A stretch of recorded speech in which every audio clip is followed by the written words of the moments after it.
こんにちは。ミニマリストになりたい私、もちです。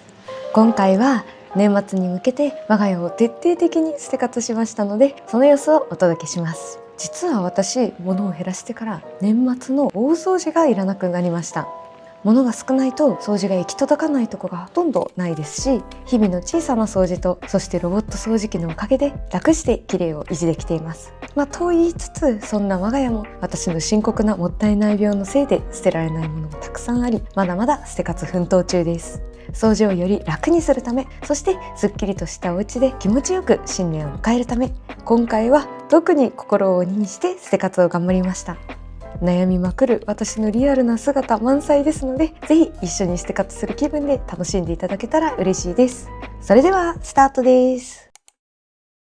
ということで、年末までに絶対すっきりしたいので、今日はより気合を入れて家中の捨て活をしていきたいと思います。今日のルールは、まず使っていないものは手放す。これが一番の目標です。特に1年以上使っていないものは即捨てでいきたいと思います。で、先日の動画でもったいないの気持ちをもうどうにか断ち切って、いつもより思い切って使っているもの以外全部手放したら、信じられないぐらい本当にすっきりしたんですよね。これだけ手放しても結局今日まで何も不便感じなかったですし、むしろ散らかりにくくなって超最高でした。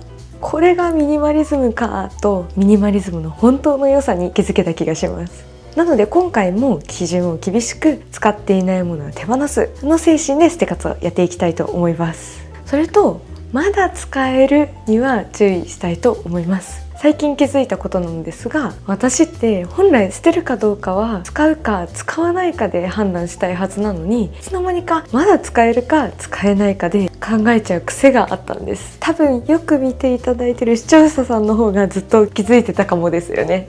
しばらく使ってないものも、じゃあこれからどうやって工夫して使おうかなんて考えちゃって、結局残しちゃうんですよね。この私の強いもったいない精神自体は決して悪いものではないと思うんですが、これが私がなかなか物を減らせない大きな原因だったように思います。使っていないけどまだ使える、これはつまり別に使わなくてもいいということですから、今回はまだ使えるには惑わされず、本当に必要か判断して手放すようにしたいと思います。そして捨てるか残すかもう迷ってる時点で、それはきっと一軍じゃないので、これも思い切って手放していきたいと思います。とはいえ決心がつかず捨てられないものもたくさん出てくると思うので、今回もそういうものは一時保管場所に置いといて、ない生活をしばらく体験して心の整理をつけたいと思います。で、今までは一時保管場所を玄関にしていたんですけれども、玄関に置くとどうしても散らかって見えてしまうので、あんまり保管場所として活用できてなかったんですよね。なので今回からちゃんと一時保管ボックスを用意しました。迷うものはもう全部ここに突っ込んで、そして数ヶ月封印して、いらないとちゃんと心から理解できたら丸ごとこれごと処分ぐらいの勢いで捨て活したいです。今日は積極的にこのボックスを活用していきたいと思います。そして、もし捨て活をしながら掃除の手が行き届いていないなという場所があったら、掃除をしながら進めていきたいとも思います。ということで、以上のルールで今年最後の捨て活頑張っていきましょう。まずはいつもの持ち歩きカバンから捨て活していきたいなと思います。やっぱりいつも持ち歩くカバンがすっきりすると、一番手っ取り早くミニマリストになれた気がしますよね。私が愛用しているカバンはイヤパピヨネのゴートレザーのカバンです。もう軽くて結構たくさん入るのでとってもおすすめです。中は無印良品のポーチを入れてるだけですね。これ一つに必要なものを収まるので、すごく整頓されてとってもおすすめです。このハンドクリームは退職祝いにいただいたものなんですけど、もうこれは使い切ったので新しいのを買おうと思います。私はユースキンのミニサイズのハンドクリームが乾燥しづらくてすごく好きなので、一番ちっちゃいミニサイズをドラッグストアで買おうかなと思います。あとお薬とか絆創膏を入れているんですが、痛み止めと絆創膏が少ししか入ってないので、これは補充します。あと乗り物酔いがひどいので、もしもの時のために酔い止めも1個入れてるので、それも補充したいと思います。で、これはお腹が痛い時にせいろがんも備えてます。ということで常備薬補充完了です。あとはお財布とショッピングバッグとリップとリップクリーム、目薬、あとポケットティッシュとウェットティッシュですね。あ、このリップクリーム去年の冬買ったものなんですが、1年経っちゃっても大丈夫なのかな。衛生的に変えた方がいいのかな。ちょっと調べてみます。リップスに開封後のリップの使用期限は1シーズンから1年以内、なるべく1シーズンで使い切ることをお勧めしますって書いてありますね。このリップクリーム、夏はほとんど使わない状態でずっと放置してたので、ちょっと衛生的にも新しくした方がいいかなと思うので、これは手放して新しい綺麗なものを買って使おうと思います。ということで、カバンの中身は以上です。ハンドクリームとリップクリームは手放して新しいものを買おうと思います。続いては玄関です。一番上段には備え付けの棚とか外して一時保管している場所になっています。なのでこれは手放さないで、2段目は靴のクリーナーグッズを置いてるんですけど、このレザーのクリーナーはレザーの靴があるのでそれのケアに使うから取っとくとして、このジェイソンマークご存知ですか？正直最近使ってないです。スニーカーとかよく落ちるっていうことで結構有名だったんですけど、私2年ほどオールバーズを愛用してまして、洗濯機で洗濯できるんですよね。この辺も洗濯機で洗濯できるシューズだったりするので、そういえばずっと使ってないかも。いやー、見逃してた。まだ使えるし綺麗だし、それこそ使えるから残してるっていうものだったなと思います。まだまだ大量に残っててもったいない気もするんですが、使える場所がないので、これは処分しようと思います。一番下には捨てるか迷ってるものの一時保管場所になってます。これはシンさんの捨て方で不要になってペン立てとして使ってたガラス瓶ですね。やっぱりいらなかったので処分したいと思います。こちらはタブレットスタンドね。今までずっとスマホとタブレットで編集してたのでこれを持ち歩いていたんですが、パソコンを買ってから使わなくなって様子見でここに置いておいたんですが、やっぱりいらなかったので処分します。これはスマホのスタンドなんですが、最近実はインスタグラムでリール動画を投稿し始めて、スマホを編集に使ったりしてるんです。でまた使うかなっていうのがちょっと悩みなんですけど、でも結局私図書館とかに行って作業することが多いし、リールとかだと長時間の編集じゃなくなるのでやっぱりいらないか。処分したいと思います。でも良ければインスタグラムの方でリール動画を投稿してるので、ぜひぜひフォローお願いします。そういえば多分これに付属していたこの六角レンチが不要になると思うので、これも一緒に処分しようと思います。ということで、玄関からはこれだけのアイテムを手放すことができました。収納もかなりすっきりです。わー、すごい。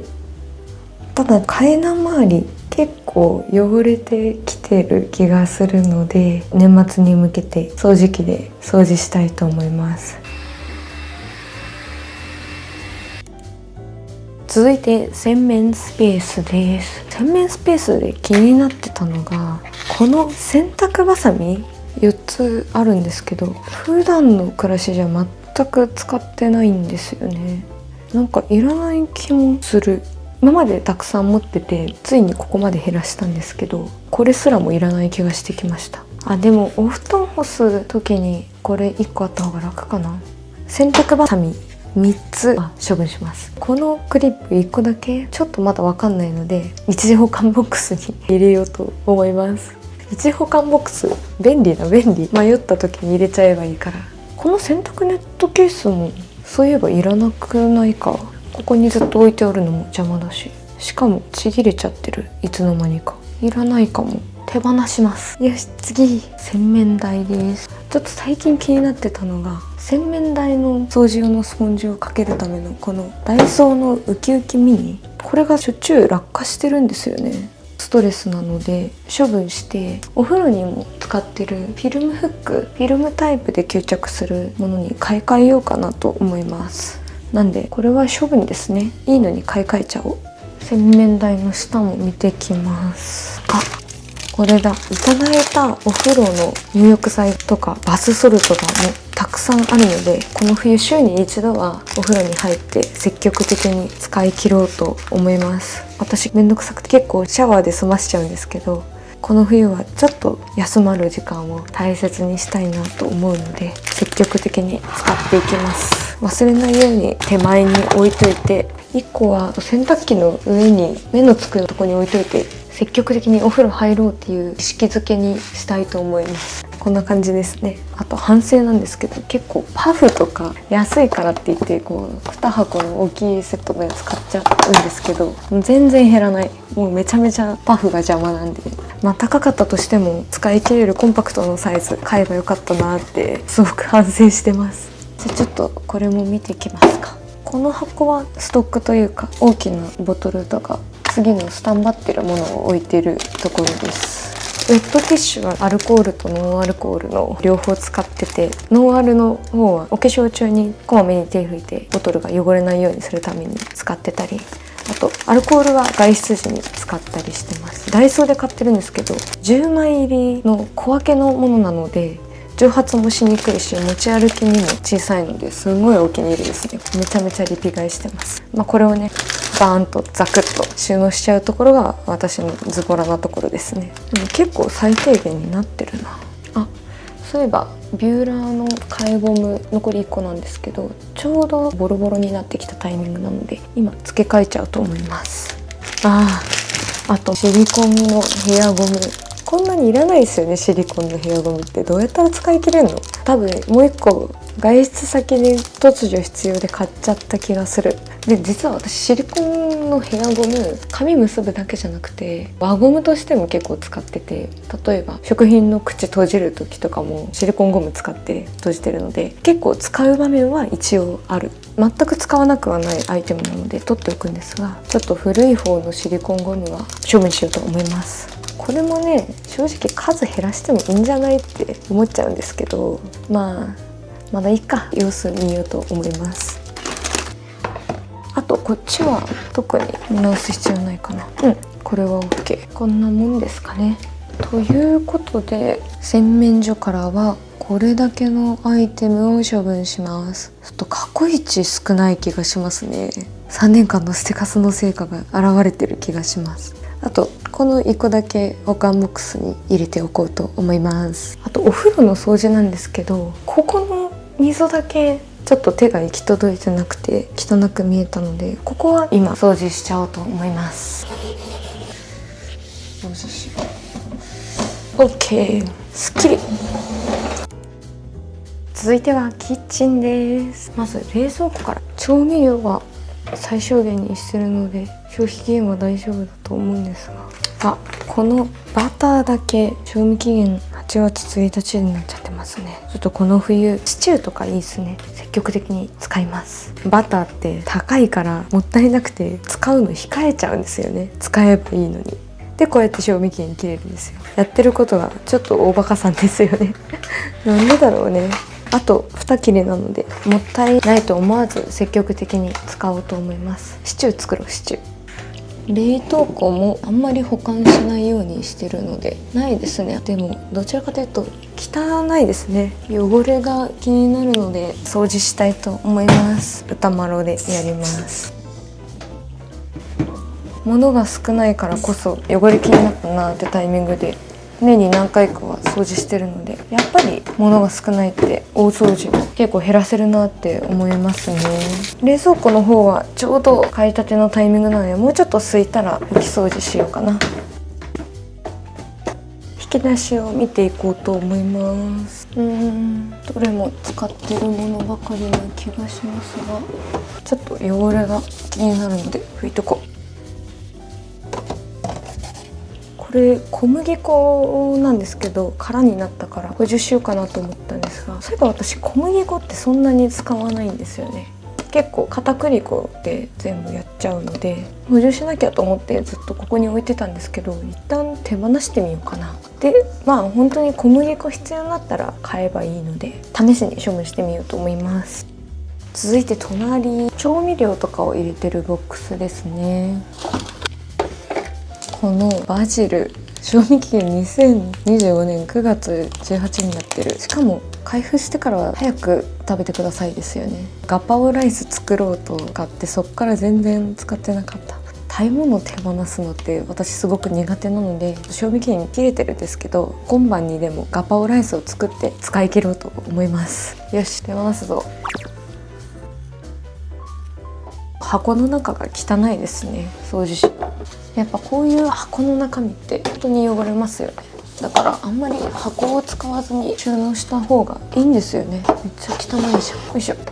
OK。でこのいりごまは賞味期限切れてるんですよ。間違ってこの大容量のいりごまを2つ買っちゃって、ようやく2袋目に突入したんですけども、毎日ご飯にかけてなんとか使い切ろうと思います。で2024年の一味唐辛子、確か前の動画でもったいないのでこの冬絶対使い切りますって言ってまだ使い切ってない。使わなきゃですね。あさっては豚汁を作って使い切りたいと思います。あさっては豚汁、今日の夜はガパオライス。めったに使わないものを買うとこういうことになるんですね。完成。あ、このコンソメも2025年12月賞味期限です。これも間違って買い物リストをちゃんとつけずに2箱も買っちゃったやつです。冬中に絶対使い切ろう。賞味期限まで未開封状態のものの賞味期限なんで、本当はもう開封済みをどんどん劣化しちゃうんですが、せめても賞味期限ぐらいには使い切りたいですよね。積極的にこの冬はスープを食べたいと思います。ポトフとか作ろう。あとこのオリーブオイル、なんと賞味期限2024年12月12日。今までチェック漏れてたかも。確かにオリーブオイルって私全然料理使わないんですよね。オリーブオイルって酸化しにくいから結構賞味期限切れても大丈夫なのかな。ちょっと調べてみます。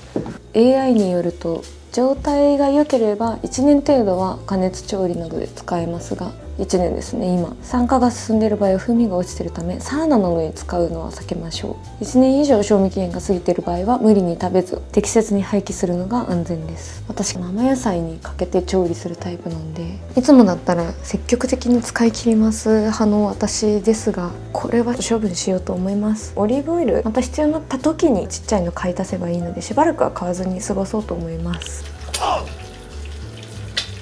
あと食器拭きが結構たくさんあるんですけど、ちょっと半分ぐらいに減らそうか。ここに置いててもただただ邪魔になってるので、5枚中3枚処分しようと思います。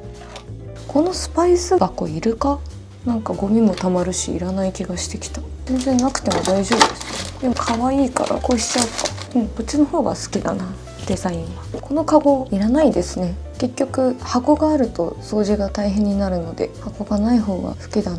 でも掃除が楽なのはこっちのカゴの方が楽ですよね。ゴミがたまんなくて、やっぱりこっちの方がいいか。このスパイスカゴ結構デザインは私好みなんですけど、出番がなくなってしまったので時間置きの方が掃除しやすいですし、これは処分しようと思います。 OK。 続いて上の段ですね。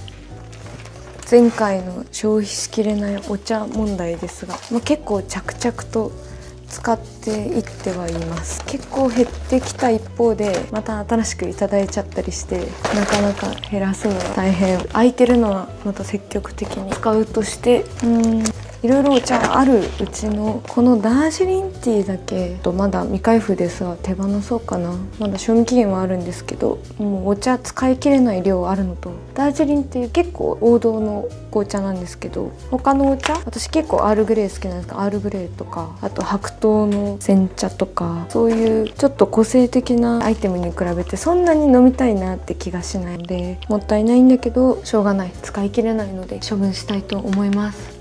お茶本当に積極的に減らしていかないと一生なくならないですね。頑張ろう。割とすっきりということで、キッチンからはこれだけのアイテムを手放そうと思います。リビングの日用品を入れている収納棚を捨て活をやっていきます。まずは一番上の段、掃除用具とストック品を入れています。C さんとの捨て活でかなり綺麗にしたエリアです。最近トイレットペーパーを5倍巻きの単体で売っているものに変えました。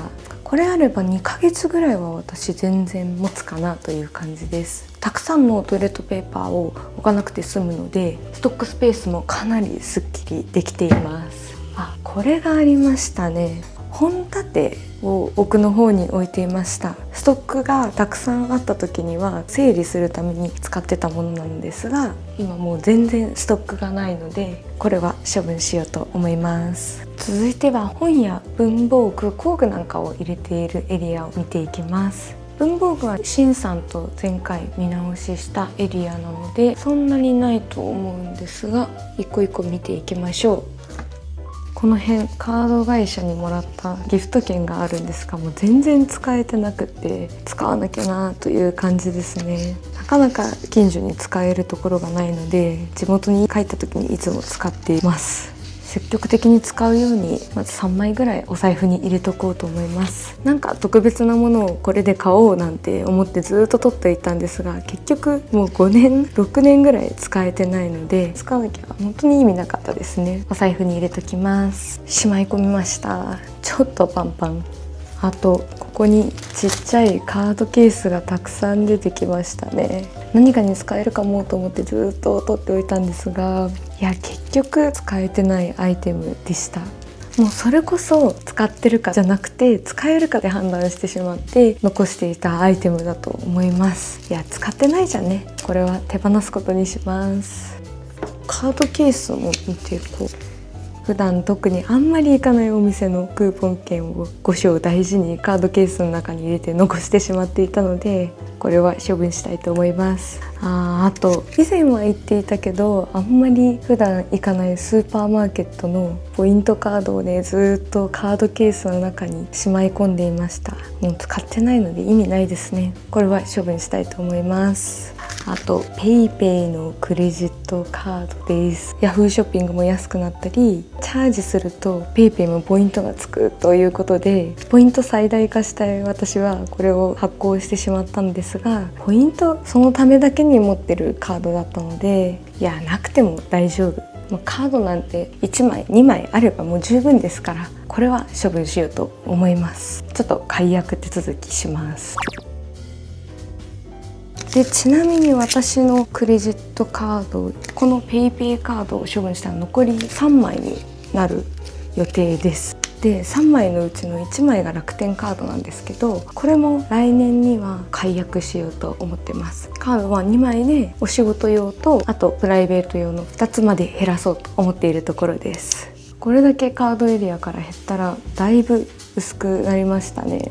問題はこちら側に置いているたくさんの本とか紙類とかですね。これはちょっと結構カオスなので、もう全部出して捨て活をやっていきたいと思います。初めてこれ全出ししたかもしれないです。すごい量。ここからいるものといらないもの、そして迷うものに分けていきたいと思います。この分厚いノートですね。もう全くもって使ってないノートなんですけど、もう私の暮らしでほぼペーパーレス生活なので全然使えてないんですよね。正直使ってるかじゃなくて使えるかで残してしまったアイテムだったと思うのでもったいないですが、思い切って手放したいと思います。で代わりに私ノートはルーズリーフがあって、いらなくなったら捨てるっていうことができるので、こっちの方が私には合ってました。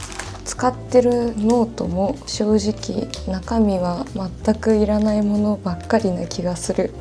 韓国語を勉強し始めの時にまとめた文法とかがありますね。これは残しててもいいかな。こういう説明の紙とか5章大事に取っておいてましたね。ほぼいらないメモ帳でした。この辺の使い切ったもう見直さないメモは処分します。ちょっと YouTube のこととか今後の目標とか書いてる使いかけのメモ帳があるんですが、退職理由とか書いてんな。これは使ってないのでまだたくさん残っていますが処分したいと思います。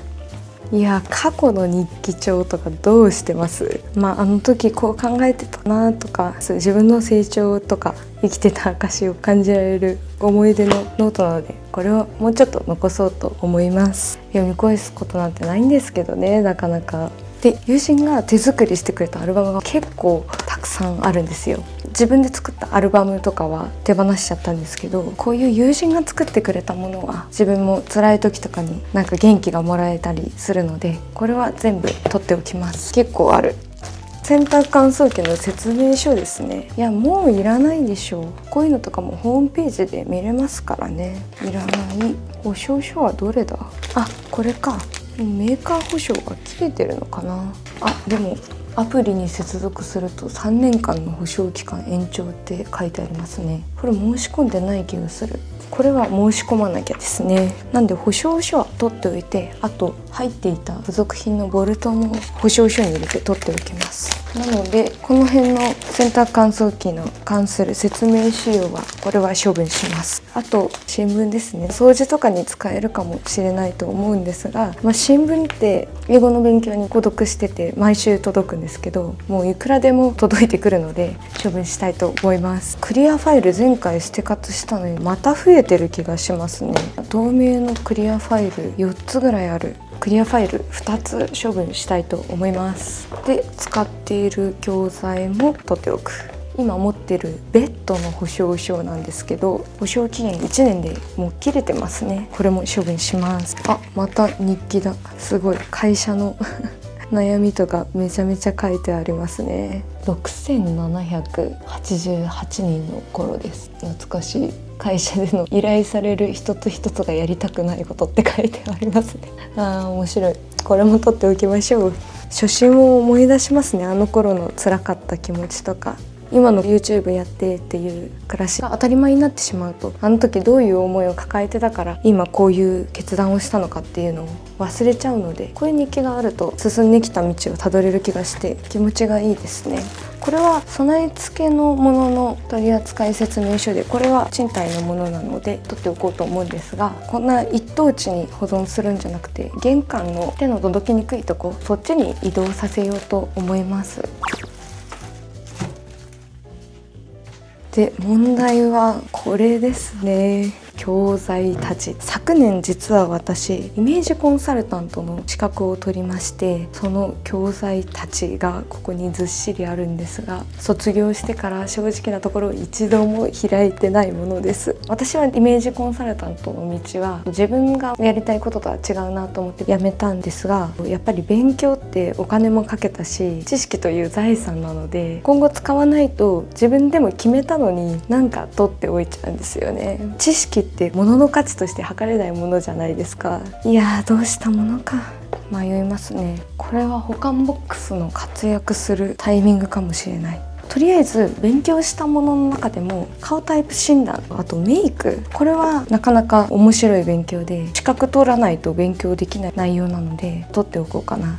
パーソナルカラーも面白かったな。これは残して、骨格診断とか結構巷にも情報が溢れてるし、これはちょっと手放す候補かな。いや、あと修了証明書いただけたのはすごくありがたいんですけど、本当にこれにもお金も何もかかってるんですけど、いや正直使わないですよね。大学の修了証明書も結局中の紙だけクリアファイルに入れて、このケースは処分しました。で、今も実家に取っておいてるんですけど、でも取っておいてるけど一番使ってないですね。修了証明書ってもらった時が一番の活躍場所なのじゃないかなと思って、役目終えてる気がするんですよね。いや、どうしよう。迷ってる時点でいらないのは分かってるんだけど、知識という財産を手放せないという感じです。そしたらこの本当に面白いと思った勉強の教材だけ残します。他の教科書と卒業書、ちょっとこれは迷うものボックスに入れてしまおうと思います。で、しばらく保管して、やっぱいらないよねって決心できたら処分しようと思います。やっぱり残すと言ってた教科書も全部保管ボックスに入れてしまおうと思います。捨てるか悩むのは本当にいざ捨てるってなった時でもいいかなと思ったので、とりあえずまずは保管ボックスに入れておこうと思います。あとは個人情報とかそういうものですね。5章大事に取っておいてる証明写真があるんですけど、実は就活の時に撮ったものなんで、もう8年前とかなんですよ。使ってない詐欺写真処分します。これTOEICの結果が出てきました。昔のここれはねいらないけど執着ですね。トイックの証明書って出す機会ってあります？これはね多分思い出として取ってあるもので全く使わないですよね。私のちょっとした成長物語をいい思い出として全部処分したいと思います。ナイスナイス、頑張った頑張った。本当必要な書類だけにしないとマジでわけわかんなくなりますからね。こんなもんか。ということで結構処分できた。資料系はこちらを処分して、あとは保管ボックスに数冊入れようと思います。これはだいぶすっきりしたんじゃないですか。ここに何もない、ちょっとゆとりありすぎですね。スカスカすぎて逆に配置が決まらないっていう。とりあえずこれでいいか。すっきりしました。続いては問題のこちらの電子機器エリアやっていきます。絶賛荒れてます。で最近実はドレッサースペースにあった充電場所をこの場所に変えたんですよね。この辺でマグネットで取り外しとかできるようになってすごく良くなりました。ドレッサースペースに物を置かなくなって、あとスマホとか電子デバイスに触りにくくなって、スマホ離れをしようとしている私にはすごくナイスアイディアでしたね。ドレッサースペースに入れていた充電器を隠すための箱が余っちゃったので使うんじゃないかなと思ってつい取っておいてしまったんですけど、やっぱ使わなかったですね。なのでこれは処分しようと思います。プラスチックケースに100均で買った木目のシールを貼ってカムフラージュしてた箱です。あとこれね、パソコンを最近買ったんですけど、その時のスタンドを実は買ってたんですよね。だけど今スタンドにもなる PC ケースを買ったら重たいしっかりとしたスタンドを使う必要がなくなってしまって、ほぼ新品なんですけど出番がなくなってしまいました。使えるという点でもったいないんですが処分したいと思います。この辺の電子デバイスケースは取り出して一個一個見ていきたいと思います。まずカメラはいる。このカメラに付属するスタンドなんですけど、これぶっちゃけ使ってないですね。でも付属品なので売る時に必要かなとか思っちゃったり、とりあえずこれあんまり普段使わないけど取っておくボックスがあるのでそれにしまい込むことにします。スピーカーを使ってる。またカメラのスタンドなんですがいらないなと思ったので処分しようと思います。あと充電場所を変えたら余ったコードですね。これいらんやろ、処分します。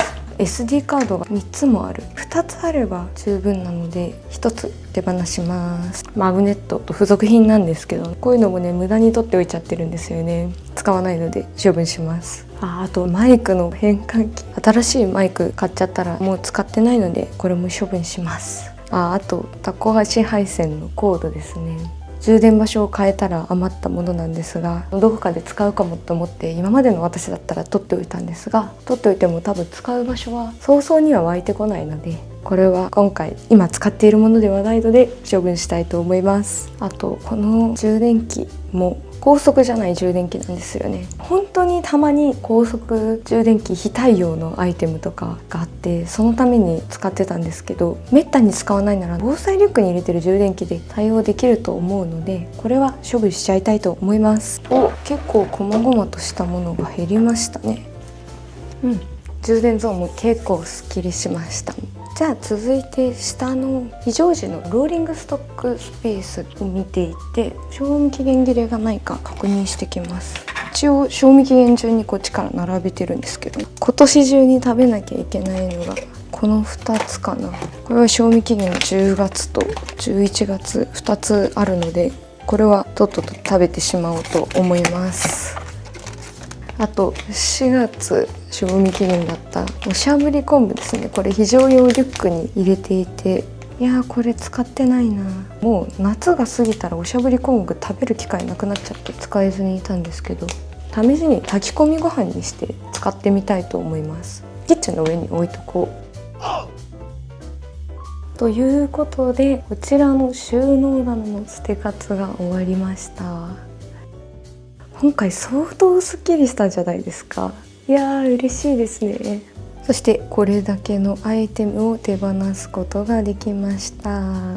こっちの教科書は手放すか検討する一時保管ボックスに入れておこうと思います。あとテーブルのスペースもちょっと考えてみれば、この本立ていらないなと思いまして処分したいと思います。なんかこれがあることによって見栄えもなんかちょっと悪かったですね。これない方がめちゃめちゃすっきり、あってもなくてもどうでもよかったこちらの本立ては処分しようと思います。続いてはドレッサースペース見ていきたいと思います。コスメはいつも通り1軍なので、これは手放すものはないかな。このボックス見ていきます。多分開封済みでずっと持ち歩きカバンの中に入れていたんですが、なんでここに入れてんだろう。多分邪魔だから入れたんでしょうね。次の夏まできっと使わないもので、もう開封しちゃってるのでこれは処分ですね。あと待ち針セットですね。ちょっといただき物で1年前ぐらいにいただいたものなんですけど、いや待ち針正直そんな使わないんですよね。すでにねもう6本あるんですが、いただいた思い出ということで数本は残しておこうかな。まだ入るので可愛いっちゃ可愛いんですよ、使わないだけで。せっかくなので4本だけこのお裁縫ボックスに残していただいてありがとうの気持ちで手放したいと思います。フェイスパックですね。めっちゃたくさんある。なんかいただくんですけど、ついいつも手持ちの化粧水使っちゃうんでどんどん増えてしまうんですよね。一応韓国のコスメは消費期限が全部にちゃんと書いてあるので、韓国製じゃないやつから積極的に使っていこうかな。期限が書いてない日本仕様のマスクと、あと期限が2026年4月って書いてあるこの何個かは夜のスペシャルケアとして分かりやすいところ手前とかに置いてしばらく積極的に使って楽しんでいきたいなと思います。まだ使用期限が 2,3 年後とかのこの辺はもうちょっと取っておこうかなと思います。あと眉毛カットに使ってたハサミがガタガタで使い物にならないので処分しようかな。あと眉用のコームもちょっと汚れてきたのでこれも処分しようと思います。これはしばらくはない暮らしを体験してみてもいいかも。爪切りですね。愛用してる爪切りがここが剥がれちゃって別にいいじゃんと思って何の気なく使ってたんですけど、こういう小物からちょっと綺麗に整えていきたいなっていう気もするので処分しようと思います。多分過去の私だったらボロボロでも使えればいいじゃんっていう精神だったんですけど、お気に入りのものだけに囲まれた暮らしにするためにも入れ替えていきたいなと思います。よし、処分。全く使ってないヘアゴム、これは処分しようと思います。私には3COINSで買えるこのヘアゴムさえあればいいので、やっぱお気に入りの1個があると他いらないって思いますね。お気に入りの1個に出会うことって大事かも。あとピン、実家にあってそこから使ってたやつなのかな。普段からもともと使わないものだし、ピンのね固定度も弱くて多分すぐ落ちちゃうやつで全く使ってないので処分します。これをね長年使ってないのに取っておいたのもまだ使えるじゃんっていう思いが強かったせいだと思うので、使えるじゃんじゃなくて使うか使わないかで判断していく癖つけなきゃダメですね。反省。あとは底の方に3つぐらいキャッチが転がってますね。これも処分したいと思います。なんでこれを取っといたのか自分でも分かんないんですが、もう処分します。あとこのヘアピン使ってないので処分しようと思うんですが、サビのせいでここが茶色くなっちゃってちょっとショック。落ちるかな。ウェットティッシュで落ちるか。なんか落ちたっていうより毛ごと剥がしてしまった気がするんですけど、いっか、しょうがないか。毛ごと抜いちゃったかも、ベロアなので。いやーやらかしました。いっか。この錆びたピン処分します。結構処分できたんじゃない？あと充電スペースをここにしてた取り付けていた台、これもいらないしちょっと使ってなくて危ないので処分しちゃおうかな。この台は処分しようと思います。でここについてた嵐の缶バッジも来年嵐がラストイヤーでこのタイミングでっていう感じですが、しゃあない。そもそもいつも見えてなかったですからね。ここについてて必要ないものだと思うので処分します。ということでドレッサースペースからはこれだけのアイテムを処分することができました。こまごましてるけれど大量です。続いてはクローゼットスペースです。お洋服は冬が終わったらまた捨て活動画にしようかなと思ってます。なので今日はお洋服以外を生活重点的にやっていきます。カバンを見ていこうかな。このカバンですね。これ実は母のお下がりで、母が20年とか前に使ってたカバンだと思うんですけど、ずっと使ってなくて取っておいてるだけだったんですよね。最近使ってみようかなと思って久しぶりに取り出してお出かけしたんですけど、よく見たらもう劣化がすごくて、持ち手のレザーとかも色あせたようなスレとか割れとかある気がして、擦り切れとかある感じで、まだ綺麗じゃんと思ってたものも実はよく見るとやっぱり時間が経ってるだけあってボロボロだったなって気づけたので、これは処分したいと思います。これもね、大切に使ってたというより、まだ使えるからどうにかして使おうと思ってたアイテムだったなって気づきました。お下がり物への執着一個一個手放していきたいと思います。よし、頑張った。こっちのカバンも見ていきましょうか。このトートバッグですね。私他にもお出かけ用のケイウカのお気に入りのトートバッグとオタ活用のトートバッグ、この2つを持ってるので、普段はあんまり使わないものなんですよね。なんかちょっと汚れてもいいやって思う時だけに使うものだったんですけど、もしかしたらなくても困らないかもしれない。適当な手提げ袋ってあったら便利かなと思ってたんですけど、試しに保留ボックスにしばらく保管したいと思います。続いてあんまりめったに使わないものを入れているこちらのボックス見ていきます。以前にも確かに手放したことあるんですけど、ディズニーのカチューシャですね。これ友人とオソロで一旦買い直したんですよ。500円ぐらいで売ってて、そうやって買い直せるアイテムだったので、ディズニーに行く予定も全くないので、これは処分しようと思います。最近行かなくなっちゃいましたね。高いし混んでるし。でもう一個あるんですよ。オソロで友人と買ったもので、期間限定もので、これはなかなか手に入れられないと思うんですよね。使う機会はないんですけど、言うてこれって別にそんなに場所取るものじゃないし、残しておいたってどっちでもいいものではあると思うんですよ。あと1年ぐらいかな、もうしばらく取っておいてもいいんじゃないかなと思うアイテムですね。せっかくなので思い出として取っておきます。カメラのあんまり普通買わない付属品とかはこちらに全て入れてるので、さっきリビングの収納棚で出たこちらのアイテムもしまおうと思います。スノボグッズですね。今年行くかわかんないけど、思い出せばこのスノボ用のボトムス相当防水性落ちてたなって思い出したので、また行くとしたら新しいもの買うかな。しかも結構色あせとか発生しちゃってて綺麗な状態じゃないので、これは処分しよう。靴下も2足あるけど、すごい昔に買ったものだと思うんですよね。もっとあったかい靴下とか今なら出てると思うので、これは処分しよう。このネックウォーマーは普段つけてもいいですよ。これはスノボ用じゃなくて普段のお洋服のとこにかけておこうかな。スノボ行きたいですね。いつ行けるかな。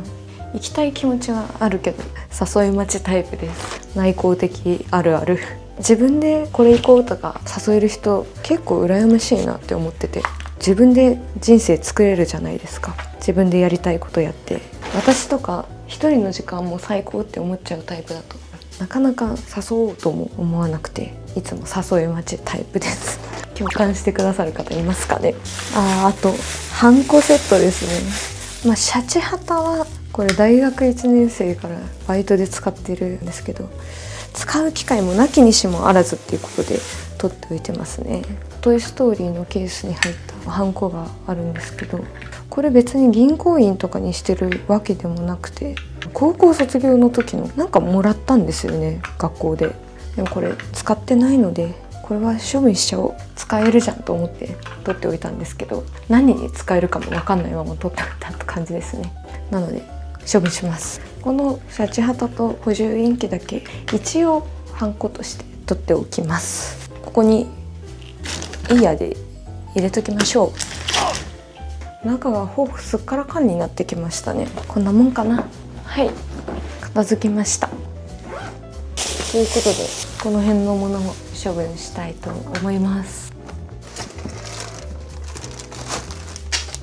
ポスト投函用のケースが出てきました。これなんで持ってんだろう。使う予定がないので手放そうと思います。クローゼットからはこれだけのアイテムを処分します。ということで、家中の捨て方をしたらこれだけのアイテムを手放すことができました。今回もまた大量です。捨て方について基本的に全て市区町村のルールに従ってゴミやリサイクル品として処分する予定です。もしかしたらフリマサイトも一部使うかもしれません。ちなみに私のフリマサイトを使うか使わないかの判断基準はすぐ売れるかです。フリマサイトで調べてみて直近で売れている実績があれば、つまり需要があるということですので、そのような即売れるものだけを出品するようにしています。該当しない場合はたとえ綺麗でもゴミとして処分することが多いです。フリマサイトも自分の時間を使いますから、私はあまり積極的に使わず、もったいないと思いながら捨てて反省することを優先しています。そして一時保管ボックスにしばらく保管するのはこちらのアイテムです。このボックスはダイソーで購入しました。私はシーズンごとに捨て方することが多いので、保管期間は3ヶ月後に一旦設定します。今日の日付と保管期限の日付を書いて紐で結びつけてボックスを封印です。この期間に心の整理がつきますように。かれこれ捨て活をずっと続けてきましたが、今回も超大量で驚きです。でも捨てるべきものをようやく全て捨てきれた気もします。もしかするとこれが最後の大きな捨て活だったかもしれませんね。一体どうなるか、今後の我が家をどうぞお楽しみに。さらに物が減った大掃除いらずなお家でまた気持ちよく新年を迎えられそうです。それではご視聴ありがとうございました。すごい、チャンネル登録者が300人とかから書いてある記録つけてますね。懐かしい。10月1日300人、10月2日400人、500人、そして10月13日1000人と、すごい、自分で稼ぐというバケットリスト叶ったって書いてますね。めっちゃ面白い。これは残そうか。記念に残したいと思います。